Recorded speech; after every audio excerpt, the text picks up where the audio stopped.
Assalamualaikum warahmatullahi wabarakatuh. Perkenalkan, nama saya Mahesa. Kali ini saya akan menjelaskan perkembangan dari manajemen operasi.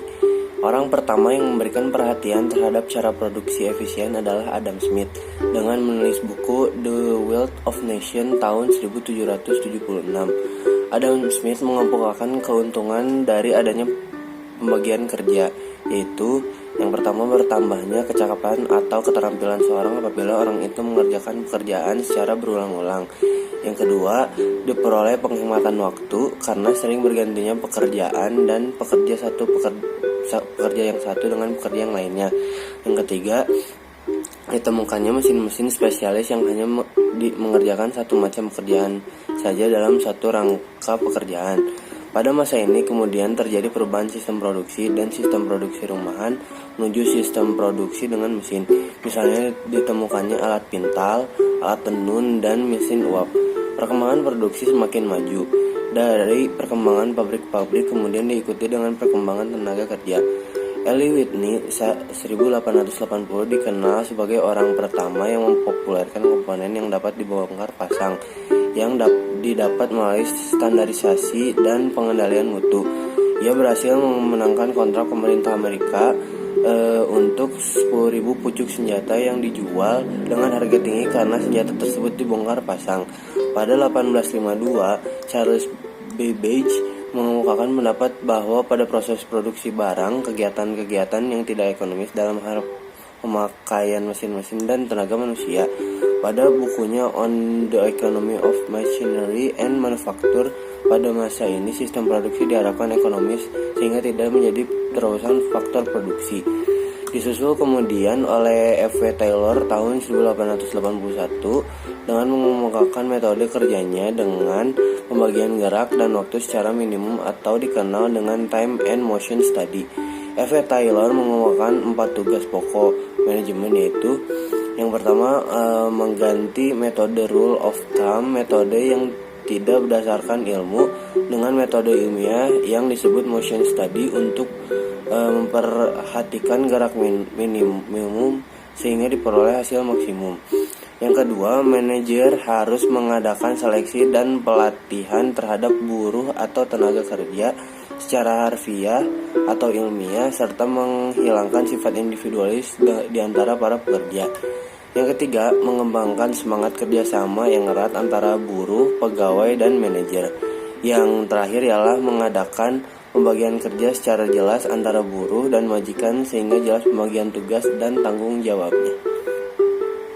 Nah, yang kedua ini kita akan membahas peramalan. Yang pertama ialah meramal horizon waktu atau time frame. Peramalan biasanya diklarifikasikan berdasarkan horizon waktu masa depan yang dicakupnya. Horizon waktu berbagi ke dalam beberapa kategori, yaitu peramalan jangka pendek. Peramalan ini mencakup jangka waktu hingga 1 tahun, tetapi umumnya kurang dari 3 bulan. Peramalan ini digunakan untuk merencanakan pembelian, penjadwalan kerja, jumlah tenaga kerja, penugasan kerja, dan tingkat produksi. Yang kedua, peramalan jangka menengah. Peramalan jangka menengah atau intermediate umumnya mencakup hitungan bulanan hingga 3 tahun. Peramalan ini berguna untuk merencanakan penjualan, perencanaan dan anggaran produksi, anggaran kas, dan menganalisis bermacam-macam rencana operasi. Yang ketiga ialah peramalan jangka panjang, umumnya untuk perencanaan masa 3 tahun atau lebih. Peramalan jangka panjang digunakan untuk merencanakan produk baru, pembelanjaan modal, lokasi atau pembangunan fasilitas serta penelitian dan pengembangan. Peramalan itu ada jenis-jenisnya. Yang pertama, peramalan ekonomik. Peramalan ekonomik menjelaskan siklus bisnis dengan memprediksikan tingkat inflasi, ketersediaan uang, dana yang dibutuhkan untuk membangun perumahan, dan indikator perencanaan lainnya. Yang kedua ialah peramalan teknologi atau technological forecast. Memperhatikan tingkat kemajuan teknologi yang dapat meluncurkan produk baru yang menarik, yang membutuhkan pabrik dan peralatan baru. Yang ketiga, peramalan permintaan demand forecast adalah proyeksi permintaan untuk produk atau layanan suatu perusahaan. Yang keempat, pentingnya strategi peramalan. Pentingnya strategi peramalan yang baik sangat penting dalam sebuah aspek bisnis karena merupakan satu-satunya prediksi atas permintaan hingga permintaan yang sebenarnya diketahui. Peramalan permintaan dikendalikan keputusan di banyak bidang.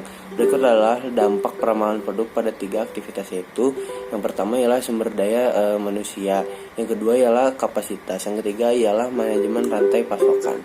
Nah, terus langkah-langkah peramalan. Peramalan terdiri dari 7 langkah dasar. Yang pertama ialah menetapkan tujuan peramalan, yang kedua memilih unsur apa yang diramal, yang ketiga menentukan horizon waktu, yang keempat memilih tipe model peramalan, yang kelima mengumpulkan data yang diperlukan untuk melakukan peramalan, yang keenam membuat peramalan, nomor 7 memvalidasi dan menerapkan hasil peramalan.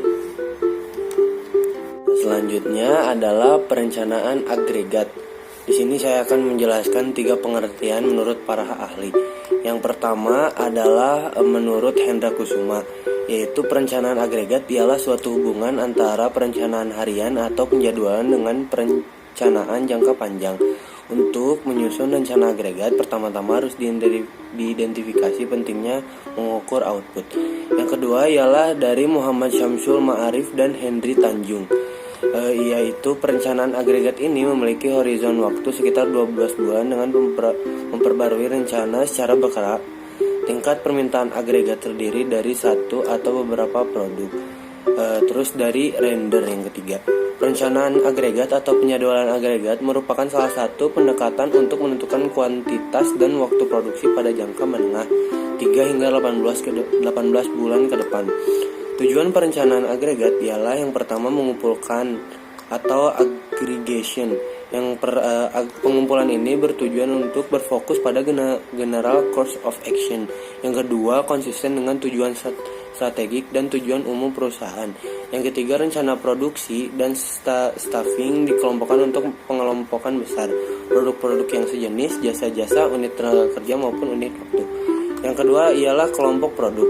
Perusahaan akan dapat mengelompokkan produk atau jasa ke dalam kelompok-kelompok besar dengan tujuan menghindari detail yang terlalu banyak pada tahapan-tahapan proses perencanaan.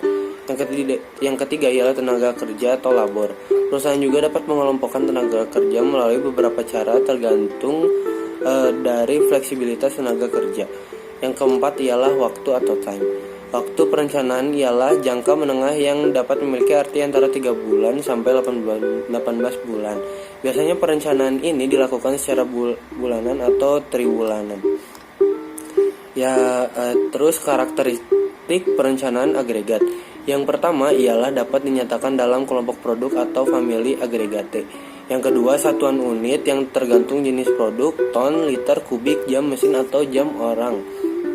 Yang ketiga ialah satuan unit bisa dikonversikan ke bentuk satuan rupiah. Yang keempat ialah setelan satuan unit ditetapkan, maka salah satu faktor konversi juga harus ditetapkan. Yang kelima ialah horizon perencanaan yang cukup panjang atau 5 tahun. Nah, selanjutnya yang terakhir adalah fungsi perencanaan agregat. Yang pertama ialah alat komunikasi antara manajemen, teras, dan manufaktur. Yang kedua, pegangan untuk merancang jadwal induk produksi. Yang ketiga ialah menjamin rencana penjualan dan rencana produk konsisten terhadap rencana strategis perusahaan. Selanjutnya ialah desain produk dan jasa, yaitu ada seleksi barang dan jasa, pemilihan produk. Seleksi produk adalah kegiatan pemilihan barang dan jasa yang akan digunakan untuk memenuhi kebutuhan konsumen. Keputusan produk mempunyai implikasi besar pada fungsi operasi atau produksi karena keputusan produk akan memengaruhi. Yang pertama ialah biaya peralatan. Yang kedua ialah modal. Yang ketiga ialah desain tata letak. Yang keempat, kebutuhan ruang. Yang kelima adalah keahlian orang-orang. Yang keenam adalah bahan mentah. Dan yang terakhir ialah proses munculnya produk baru. 5 faktor yang mempengaruhi peluang besar. Yang pertama ialah perubahan ekonomi. Jangka panjang kekayaan masyarakat, jangka pendek merupakan siklus dan harga. Yang kedua adalah perubahan sosiologi dan demografi, merubah ukuran rumah, apartemen, dan mobil.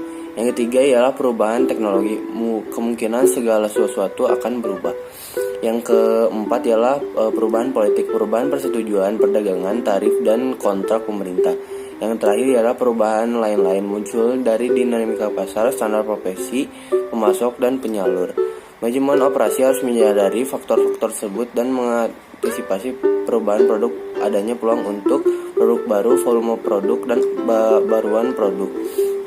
Kehidupan suatu produk. Siklus hidup produk terdiri atas 4 fase. Yang pertama ya perkenalan, yang kedua adalah pertumbuhan, yang ketiga adalah kedewasaan, yang terakhir adalah penurunan. Tugas manajemen operasi ialah mendesain sistem yang dapat membantu mengenalkan produk baru dengan sukses. Organisasi perlu terus-menerus memperkenalkan produk baru agar dapat bertahan hidup, yaitu 8 tahap pengembangan produk. Yang pertama ialah ide, bersumber dari perubahan lingkungan, teknologi, demografi, ekonomi, dan politik. Yang kedua, persyaratan yang harus dipenuhi di pasar, pendekatan yang diperlukan untuk memuaskan konsumen. Yang ketiga ialah spesifikasi fungsional, bagaimana cara kerja produk tersebut. Yang keempat ialah spesifikasi produk, bagaimana produk akan dibuat. Yang kelima, ulasan desain, bagaimana produk akan dibuat secara ekonomis dan kualitas. Yang keenam, pengujian pasar, apakah produk memenuhi keinginan pasar. Yang ketujuh ialah pengenalan produk diantar ke konsumen. Yang kedelapan ialah evaluasi berhasil atau tidaknya suatu produk dipasarkan ke pasar yang luas. Sekian. Selanjutnya ialah manajemen kualitas, ini yang terakhir. Manajemen kualitas memiliki arti sebagai tindakan pengawasan semua kegiatan dan tugas-tugas yang diperlukan untuk mempertahankan tingkat keunggulan yang diinginkan. Ini termasuk penentuan kebijakan mutu, penciptakan dan menerapkan perencanaan mutu, dan jaminan dan kontrol kualitas yang meningkatkan kualitas. Selanjutnya adalah pendekatan manajemen kualitas. Terdapat beberapa pendekatan yang dapat dilakukan sebelum melakukan manajemen kualitas ini. Davis menegaskan bahwa kualitas bukan hanya menekankan pada aspek akhir yaitu produk dan jasa, tetapi juga menyangkut kualitas manusia, kualitas proses, dan kualitas lingkungan. Kualitas itu ya, yang pertama ialah transcendental approach. Kualitas dalam pendekatan ini ialah sesuatu yang dapat dirasakan tetapi sulit didefinisikan dan dioperasionalkan maupun diukur. Yang kedua ialah product based approach. Ini adalah kualitas dalam pendekatan suatu karakteristik atau atribut yang dapat diukur. Perbedaan kualitas mencerminkan adanya perbedaan atribut yang dimiliki produk secara objektif, tetapi pendekatan ini tidak dapat menjelaskan perbedaan dalam selera dan preferensi individual. Yang ketiga ialah user-based approach. Kualitas dalam pendekatan ini didasarkan pada pemikiran bahwa kualitas tergantung pada orang yang memandangnya dan produk yang paling memuaskan preferensi seorang atau cocok dengan serta fitness for use. Yang keempat ialah manufacturing based approach. Kualitas dalam pendekatan ini adalah bersifat supply based atau dari sudut pandang produsen yang mendefinisikan kualitas sebagai sesuatu yang sesuai dengan persyaratan atau prosedur. Yang kelima ialah yang terakhir value based approach. Kualitas dalam pendekatan ini ialah memandang kualitas dari segi nilai dan harga. Kualitas mendefinisikan sebagai affordable excellence. Oleh karena itu, kualitas dalam pandangan ini bersifat relatif, sehingga produk yang memiliki kualitas paling tinggi belum tentu produk yang paling bernilai. Produk yang paling bernilai ialah produk yang paling tepat dibeli. Kriteria manajemen kualitas yang pertama ialah performance. Yang kedua ialah features yang karakteristik pelengkap atau tambahan. Yang ketiga ialah reliability atau kehandalan. Yang keempat ialah conformance atau kesesuaian. Yang kelima ialah durability atau daya tahan. Yang keenam ialah serviceability atau pelayanan. Yang ketujuh ialah estetik atau estetika. Yang terakhir adalah perceived quality, yaitu menyangkut citra atau reputasi produk serta tanggung jawab perusahaan terhadap produk. Sekian dari saya, Mahesa. Assalamualaikum warahmatullahi wabarakatuh.